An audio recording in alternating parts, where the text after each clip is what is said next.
الحمد لله. آخر مرة رُحت المتحف القبطي إمتى؟ لأ، أنا المتحف القبطي يُعَد إحنا موجودين فيه بشكل مستمر.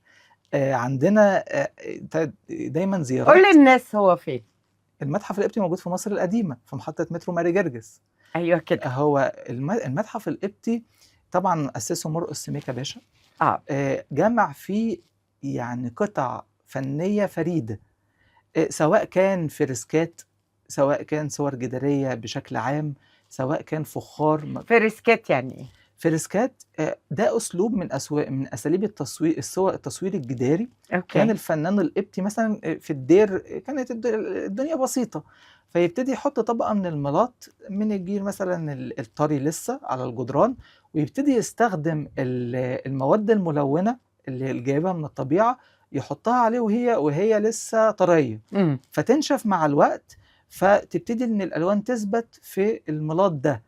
نروح مثلًا دير زي دير السوريان، زي دير مثلًا دير الملاك غبريال اللي موجود في النقلون في الفيوم، نلاقي دير أبو مقار وغيره، تلاقي الصور موجودة من القرن الرابع والخامس والسادس لحد دلوقتي ما زالت موجودة.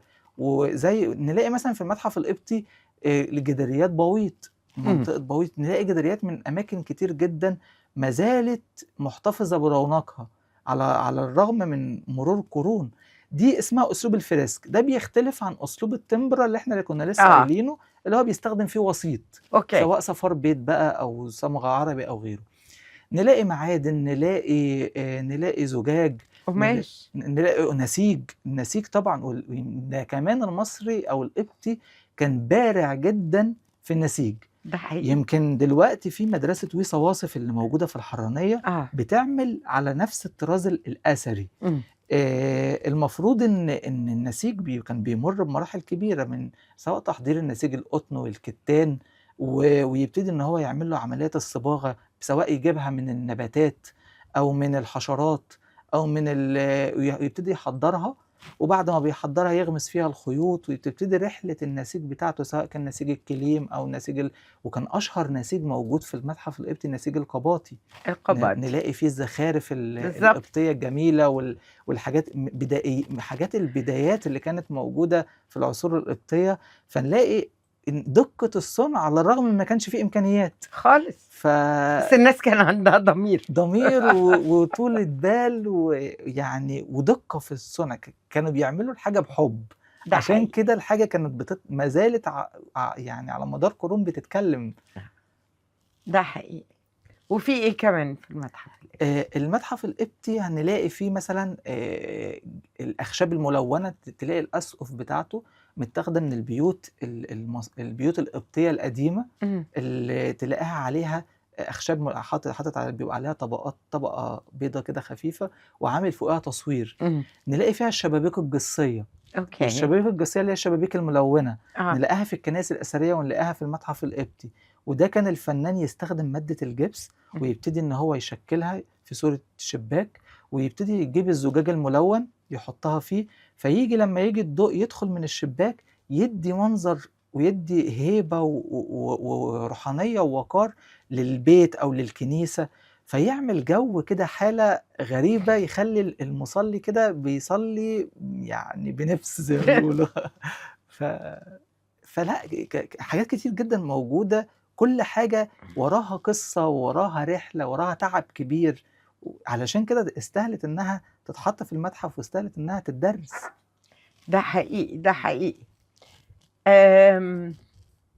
أعتقد إن ناس كتير، عشان كده أنا سألتك فين، عشان أعتقد إن ناس كتير ما يعرفوش عن المتحف القبطي. الحقيقة إحنا محتاجين نشجع كل مصري إن هو ما هو يزور لازم الحضارة ككل، لأن ده جزء من تاريخه. والدولة عاملة تسهيلات كتيرة، يعني مثلا كبار السن ما فوق ال60 سنة عاملة لهم كل المتاحف مجانية.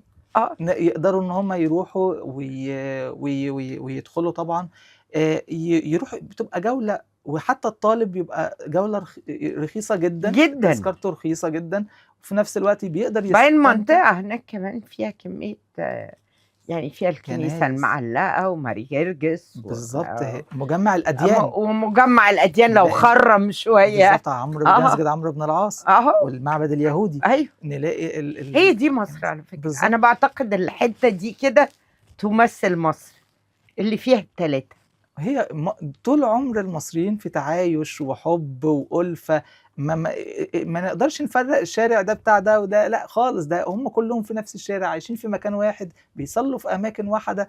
ف يعني مصر القديمة دي أو مجمع الأديان ده دليل على التعايش والحب اللي ما بين المصريين. ده حقيقي، ده حقيقي، ده حقيقي.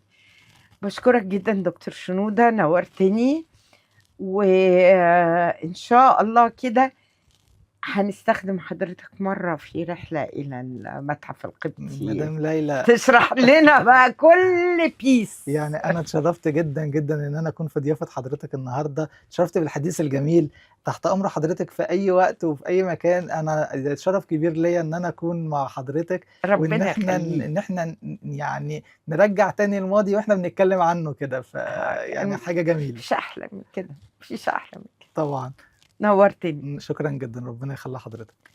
أشوفكم في حلقة جديدة من بودكاست 1925 مع ليلى عز العرب.